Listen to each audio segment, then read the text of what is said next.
Nuevo Sol, Televisión.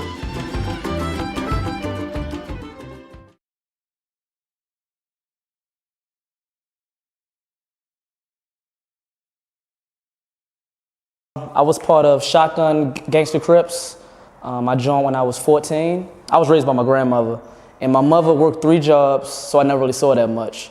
An older guy approached us about joining and what would take to join and what's the benefits about joining. And I saw it as a family that I didn't have at home. When I needed money, they supplied that. Whatever I needed, they made sure I have it. It's easy to say not to do it. You know, don't do drugs and don't get into gangs. It's really, there's so much behind it. El primer elemento que se planteó en ese estudio en el año 2000 fue que la causa que siempre ellos explicaban que ellos se unían a las pandillas eran porque en la casa no eran atendidos, en la casa no se le entendía. Otro de los elementos que salió a flote era que aproximadamente el 45% de las personas que nosotros tratamos con la situación de las pandillas venían con familias disfuncionales, es decir, padres divorciados. Otra característica que había era que generalmente algún miembro de la pandilla los reclutaba, y nos dimos a la tarea de que generalmente no podemos hablar de un solo factor. I have a troubled home life, right? So my house was the last thing I wanted to be in. What we do know about delinquent behavior, though, is that it has to be part of some group that you're trying to belong to. So certainly children that come from homes with family members who are going to jail, or who participate in criminal activities, are more likely to also do those things. The same kids from the neighborhood, their parents, their cousins, someone, brother, sister, someone is in the gang, so they start being, you start kind of reenacting with them. I come from my grandfather was a gang member, my father was a gang member, I was a gang member. My sons are not gang members. They could have been. People do what they learn. So we learn in the environments with which we live. So you live in a family unit and you learn from your family how it is you're supposed to kind of behave in a society. My mom was part of the gang. My father was part of the Bloods. My mother was part of the Crips.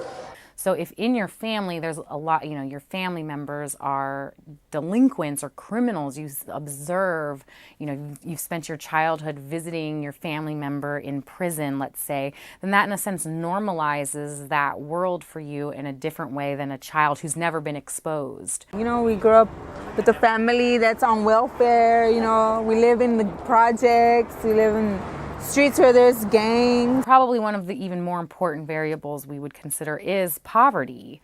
I mean, when you think about how crime operates in a society, a lot of crime is rooted in some sort of economic basis. Not all crimes, because you have crimes that are like crimes of passion and all other types of things, but a majority of things that we as a culture define as being criminal activity tend to center around economics. It was 2 things that made me realize this wasn't for me. I was 19 and I found out that my ex-girlfriend was pregnant. It still didn't hit me until she was 4 months and we went to go get a sonogram and she told me I was having a daughter. When you join a gang, or family, or whatever you want to call it, is rules, and you got to abide by it. I'm cool with that.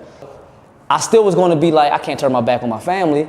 And when I told the guy, I can't say his name, but when I told our OG that I was having a daughter, the reaction I thought I was going to get was congratulations, do what you got to do. And he told me, good job, when we going to get back to work? A week later, I told my girlfriend at the time that we need to move. And we made that move. Cuando una persona está en la pandilla y se enamoran de una persona que no está en la pandilla, entonces cómo el amor es capaz de actuar de una forma también terapéutica, como utilizamos otras intervenciones desde el punto de vista psicológico, ¿no? Really, the way that we experience the world, our society, our criminal justice system very much depends on these variables, what your gender is, what your race is, what your socioeconomic status is. And depending on sort of the combination of those things is going to inform how you analyze the world and how you experience the world. That individual gets, hurt and beat, and so he turns into an animal. So, that's what we were. That's what I felt like when I went to juvenile hall. I went to prison. I went to prison, and then I was like, is this really what I want, to be locked in a cell my whole life? And had some man strip search me and get me naked and, you know, put me in the box and all this nasty stuff, you know? Like, I'm just a regular kid, man, you know, but you turned me into an animal. How do you get out of that?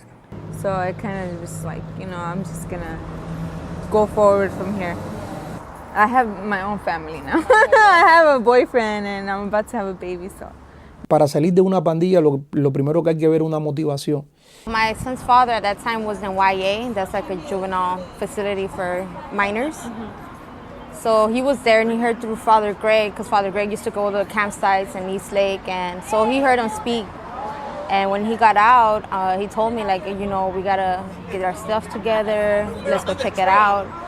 Homeboy provides all kinds of programs. They have like the GD, counseling, therapy. They also have, if you need to go to a rehab.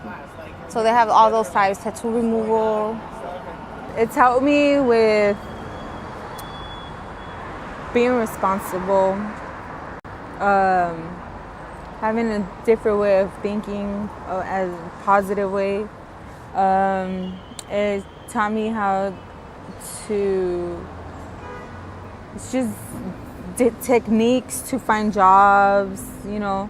Kind of, this is like my first real job I ever had, so it feels kind of cool. So just being responsible and committed to something is what I've learned here. There's abusive parents, neglecting parents.